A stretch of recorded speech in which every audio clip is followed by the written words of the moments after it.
Yun guys, medyo maingay. May nag-grass cutter sa labas. May gumagawa dito sa bahay. And I have psychology class, morning class. Siyempre sa gabi, work tayo. So yun lang guys.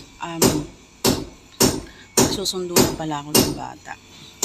So yun na nga, tapos na yung aking psychology class at nag-take na rin ako ng notes. Patapos na rin sila sa mga gawain nila, I think. So, yan, as you can hear, maingon. So, malakas ang hangin, saka makulimlim, ulan ba? So, ayun lang guys, pagpapahinga lang muna ako.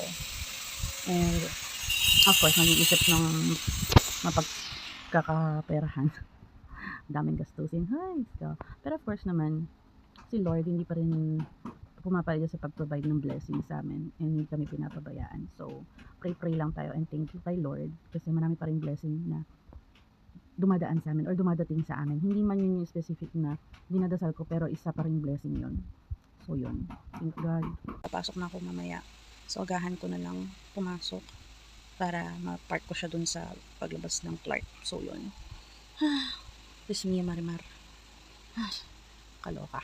Yung mga anak ko, hindi ko silang tinitrain na gumayak mag-isa. Although mahirap sa ngayon kasi hindi sila makikinig kasi bata pa sila.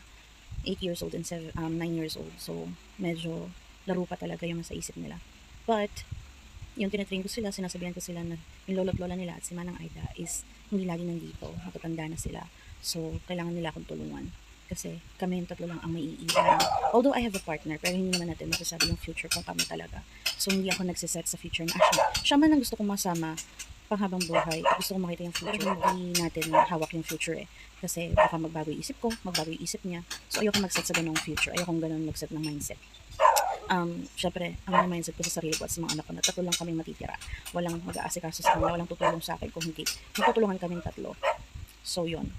Pero I'm hopefully naman na yung partner ko ngayon is makakasama ko habang buhay.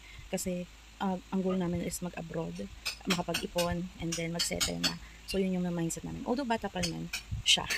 Kasi he's 24 and I'm 29. So, this year, 2024, September, magta-25 na siya. Ako magta-30 na. So, ako mas matanda.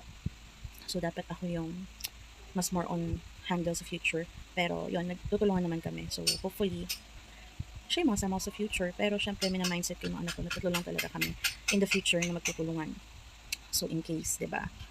Ayan. And then, pinangako ko na rin sa sarili ko na in case na hindi kami magkatuluyan or magtumagal ng partner ko right now, I will not enter in another relationship anymore. Ayoko na sakit sa ulo.